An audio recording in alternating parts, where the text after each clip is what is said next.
Why did Jizo statues stand on the edge of villages? The being between gods and Buddhas. Today, let's talk about one of the most beloved figures in Japanese religion, Jizo-san, or Jizo Bodhisattva. The faith in Jizo has long been deeply rooted across Japan. You can find stone Jizo statues standing quietly at the edge of villages, by the roadside in towns, or even at the sites of traffic accidents. Wherever people live, Jizo is always close by. But what exactly is Jizo, a kami, deity, or a Buddha? Most people would answer, a Buddha, of course. After all, Jizo is enshrined in temples, offered incense, and bears the title of Bosatsu, Bodhisattva. That answer is correct, but there's more to the story. The origin of Jizo goes back to India, where he was once the goddess Prithivi, the protector of the earth, bringer of wealth, and healer of illness. When this goddess was absorbed into Buddhism, she became Kayasiddhagarbha, Kasiti, meaning earth, and Garbha, meaning womb. Thus, Jizo literally means the womb of the earth. Just as the Japanese deity Inari traces back to the Indian goddess Dakini, Jizo too is a transformed form of an ancient Indian divinity. Jizo Bodhisattva is a being who chooses compassion over enlightenment. Unlike Amida Buddha or Kannon Bodhisattva, who dwell in temple halls, Jizo steps outside, into the streets, the fields, and the crossroads, to help those who suffer. You might say he's the outdoor type among the Buddhas. His appearance is simple: a shaven head, a monk's robe, and a staff with metal rings that jingle as he walks, guiding lost souls. So why does Jizo stand on the edge of villages? The answer lies in an older Japanese belief that predates Buddhism: the worship of Sai no Kami, also known as Dosojin, the guardian deity of boundaries.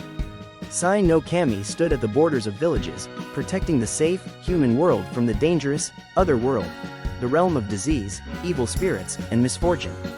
These deities were often represented by stones shaped like male symbols, embodying vitality and spiritual power. When Buddhism arrived, people began to see similarities between Sai no Kami and Jizo. Both guarded boundaries, both protected people from harm, and both stood between this world and the next. Over time, the two beliefs merged, and Jizo took over the role of the boundary guardian. Some even say that Jizo's round, bald head resembled the ancient stone symbols of Sai no Kami, helping the transition feel natural. As Japan urbanized, Jizo's role expanded. From the village outskirts, he moved into the streets, crossroads, and bridges, places where people's lives intersect. He became the protector of children who died young, Koyasu Jizo, the guardian of travelers, and the spirit who comforts those lost in accidents or disasters. Interestingly, this idea of roadside guardians isn't unique to Japan. In Europe, too, statues of patron saints stand along roads and village entrances.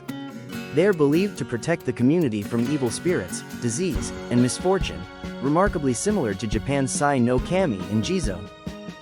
It seems that what humans seek from the divine, protection, safety, and peace, is universal. Perhaps these figures were not created out of abstract faith, but as responses to real events, tragic accidents, mysterious phenomena, or unexplainable misfortunes that compelled people to build a shrine and pray. Whether one believes in the supernatural or not, the fact that such similar traditions exist across the world is deeply fascinating.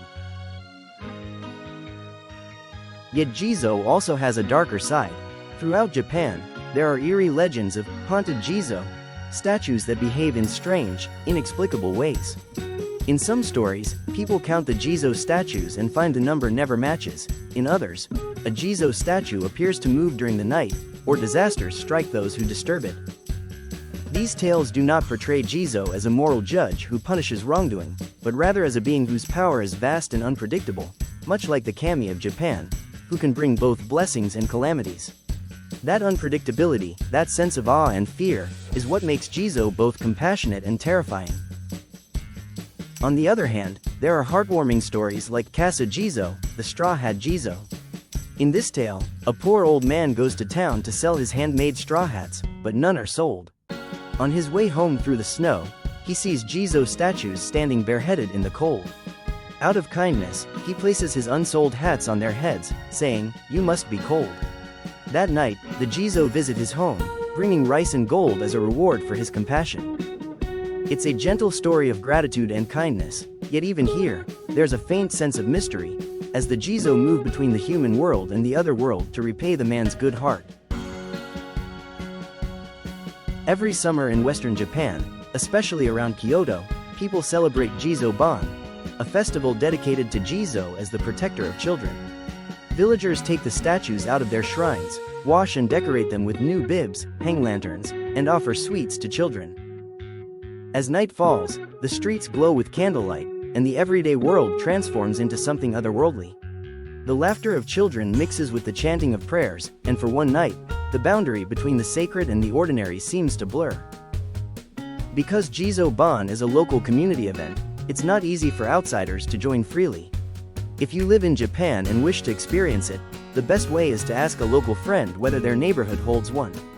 A few weeks before the festival, you may notice a small notice board or paper posted near a roadside Jizo shrine. These are not invitations to visitors, but announcements for local residents, information about the date, time, and preparations. If you happen to see one, you might quietly visit on the day, but it's important to be discreet. Avoid filming excessively or accepting food and drinks meant for the community. A brief, respectful visit, simply observing or taking a few photos, will usually be accepted. When you pray to Jizo, a simple gesture is enough. Put your hands together and bow lightly. In temples, people may chant his mantra, on Kakaka Basanma Isoaka. But for roadside Jizo statues, a silent moment of gratitude is all that's needed. Some Jizo statues, especially those with red bibs or near cemeteries, are dedicated to the spirits of deceased children or the restless dead, so it's best to approach them with quiet respect rather than formal prayer. Jizo is gentle, yet awe-inspiring, compassionate, yet mysterious. It is precisely this dual nature that has made him so beloved in Japan. Standing quietly at the edge of villages, Jizo continues to watch over the boundary between our world and the other world. Thank you for watching until the end.